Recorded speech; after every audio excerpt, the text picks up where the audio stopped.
ಈಗಾಗಲೇ ನೀವು ಅಮೆರಿಕಾದಲ್ಲಿ ಓದುತ್ತಿದ್ರೆ ಅಥವಾ ಮುಂದೆ ಅಲ್ಲಿನ ಯೂನಿವರ್ಸಿಟಿ ಕಾಲೇಜಿನಲ್ಲಿ ಓದೋಕೆ ಹೋಗ್ತಿದ್ರೆ ಈ ಬದಲಾವಣೆಗಳ ಬಗ್ಗೆ ನೀವು ತಿಳಿದುಕೊಳ್ಳಲೇಬೇಕು. ಅಮೆರಿಕ ಸರ್ಕಾರವು ವಿದೇಶಿಯರ ಕೆಲಸದ ಪರವಾನಗಿ ಎಂಪ್ಲಾಯ್ಮೆಂಟ್ ಅಥರೈಸೇಷನ್ ಡಾಕ್ಯುಮೆಂಟ್ ನವೀಕರಣದ ನಿಯಮಗಳಲ್ಲಿ ಒಂದು ದೊಡ್ಡ ಬದಲಾವಣೆಯನ್ನು ತಂದಿದೆ. ಈ ಹೊಸ ನಿಯಮವು ಮುಖ್ಯವಾಗಿ OPT ಮತ್ತು ಸ್ಟೆಮ್ ವಿಸ್ತರಣೆಯಲ್ಲಿರುವ ಸಾವಿರಾರು ಭಾರತೀಯ ವಿದ್ಯಾರ್ಥಿಗಳ ವೃತ್ತಿ ಜೀವನಕ್ಕೆ ನೇರ ಪರಿಣಾಮ ಬೀರಲಿದೆ. ಈ ಬದಲಾವಣೆಯು ಅಕ್ಟೋಬರ್ 30ರಿಂದಲೇ ಜಾರಿಗೆ ಬಂದಿದ್ದು, ವಿದೇಶಿಯರ ಉದ್ಯೋಗ ದೃಢೀಕರಣ ದಾಖಲೆಗಳ ಸಿಂಧುತ್ವವನ್ನು ಸ್ವಯಂಚಾಲಿತವಾಗಿ ವಿಸ್ತರಿಸುವುದನ್ನು US ಸರ್ಕಾರವು ಕೊನೆಗೊಳಿಸಿದೆ. F1 ವಿದ್ಯಾರ್ಥಿಗಳಿಗೆ EAD ಏಕೆ ಬೇಕು? ಕೆಲಸದ ಅನುಮತಿಗಿಲ್ಲ ಆಟೋಮೆಟಿಕ್ ವಿಸ್ತರಣೆ.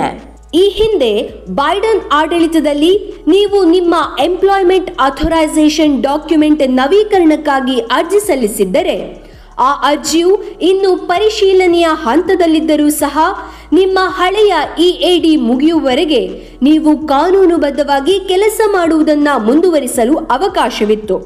ಇದು ಅಮೆರಿಕಾದಲ್ಲಿ ಕೆಲಸ ಮಾಡುವ ವಿದೇಶಿಯರಿಗೆ ಸುರಕ್ಷತೆಯನ್ನ ಕೊಟ್ಟಿತ್ತು. ಆದರೆ ಡೊನಾಲ್ಡ್ ಟ್ರಂಪ್ ಆಡಳಿತವು ಘೋಷಿಸಿರುವ ಈ ಹೊಸ ನಿರ್ಧಾರವು ಆ ನೀತಿಯನ್ನ ಹಿಂಪಡೆದಿದೆ. ಅಮೆರಿಕಾದ ಪೌರತ್ವ ಮತ್ತು ವಲಸೆ ಸೇವೆಗಳ ಇಲಾಖೆಯ ನಿರ್ದೇಶಕ ಜೋಸೆಫ್ ಎಡ್ಲೋ ಅಮೆರಿಕಾದಲ್ಲಿ ವಿದೇಶಿಯರಿಗೆ ಉದ್ಯೋಗವು ಒಂದು ವಿಶೇಷ ಅವಕಾಶವೇ ಹೊರತು ಅದೊಂದು ಹಕ್ಕಲ್ಲ ಎಂದು ಒತ್ತಿ ಹೇಳಿದ್ದಾರೆ. ಈಗ ಉದ್ಯೋಗ ದೃಢೀಕರಣದ ದಾಖಲೆಗಳನ್ನು ನವೀಕರಿಸುವುದಕ್ಕೂ ಮೊದಲು ಕಟ್ಟುನಿಟ್ಟಾದ ಪರಿಶೀಲನೆಗಳನ್ನು ನಡೆಸುವುದಾಗಿ ತಿಳಿಸಿದ್ದಾರೆ. EAD ಎಂದರೆ ಎಂಪ್ಲಾಯ್ಮೆಂಟ್ ಅಥರೈಸೇಷನ್ ಡಾಕ್ಯುಮೆಂಟ್. ಇದು USCIS ನೀಡುವ ಒಂದು ಅಧಿಕೃತ ಕೆಲಸದ ಪರವಾನಗಿಯಾಗಿದೆ. ಅಂತಾರಾಷ್ಟ್ರೀಯ ವಿದ್ಯಾರ್ಥಿಗಳು, ಕೆಲವು ನಾನ್ ಇಮಿಗ್ರೆಂಟ್ ವೀಸಾದಲ್ಲಿರುವ ಉದ್ಯೋಗಿಯ ಸಂಗಾತಿಗಳು ಉದ್ಯೋಗದ ಅನುಮತಿಯ ಮೂಲಕ ಅಮೆರಿಕಾದಲ್ಲಿ ಕಾನೂನುಬದ್ಧವಾಗಿ ಕೆಲಸ ಮಾಡಬಹುದು. EAD ಕಾರ್ಡ್ನಲ್ಲಿ ನಿಮ್ಮ ಹೆಸರು, ಯಾವ ರೀತಿಯ ವೀಸಾ ಮತ್ತು ಕೆಲಸ ಮಾಡಲು ಅನುಮತಿಸಲಾದ ನಿರ್ದಿಷ್ಟ ದಿನಾಂಕಗಳು ಇರುತ್ತವೆ. EAD ಮಾನ್ಯತೆ ಇಲ್ಲದೆ ವಿದ್ಯಾರ್ಥಿ ವೀಸಾದಲ್ಲಿರುವವರಿಗೆ ಕ್ಯಾಂಪಸ್ನ ಹೊರಗಿನ ಯಾವುದೇ ಉದ್ಯೋಗವನ್ನ ಮಾಡಲು ಅನುಮತಿ ಸಿಗೋದಿಲ್ಲ.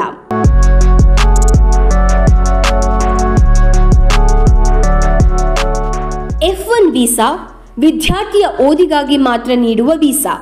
ಅದೊಂದರಿಂದಲೇ ಕೆಲಸಕ್ಕೆ ಸೇರಲು ಅನುಮತಿ ಇರೋದಿಲ್ಲ. ಆದ್ದರಿಂದ F1 ವಿದ್ಯಾರ್ಥಿಗಳಿಗೆ EAD ಕಾರ್ಡ್ ಅತ್ಯಗತ್ಯ. ಸಾಮಾನ್ಯವಾಗಿ ಪದವಿ ಅಥವಾ ಮಾಸ್ಟರ್ಸ್ ಪಡೆದ ನಂತರ ತಮ್ಮ ಅಧ್ಯಯನಕ್ಕೆ ನೇರವಾಗಿ ಸಂಬಂಧಿಸಿದ ಕ್ಷೇತ್ರದಲ್ಲಿ ಕೆಲಸ ಮಾಡಲು ವಿದ್ಯಾರ್ಥಿಗಳು OPT ಆಪ್ಷನಲ್ ಪ್ರಾಕ್ಟಿಕಲ್ ಟ್ರೈನಿಂಗ್ ಆಗಿ ಅರ್ಜಿ ಸಲ್ಲಿಸುತ್ತಾರೆ. ವಿದ್ಯಾರ್ಥಿಯು ಉದ್ಯೋಗ ಪ್ರಾರಂಭಿಸಲು USCISಗೆ ಅರ್ಜಿ ಸಲ್ಲಿಸಿ EAD ಕಾರ್ಡ್ ಪಡೆಯಬೇಕು.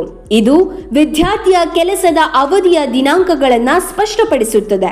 ವಿಶೇಷವಾಗಿ ವಿಜ್ಞಾನ, ತಂತ್ರಜ್ಞಾನ, ಇಂಜಿನಿಯರಿಂಗ್ ಮತ್ತು ಗಣಿತ ಸ್ಟೆಮ್ ಕ್ಷೇತ್ರಗಳ ವಿದ್ಯಾರ್ಥಿಗಳು ತಮ್ಮ OPT ಅವಧಿಯನ್ನ 24 ತಿಂಗಳುಗಳವರೆಗೆ ವಿಸ್ತರಿಸಬಹುದು.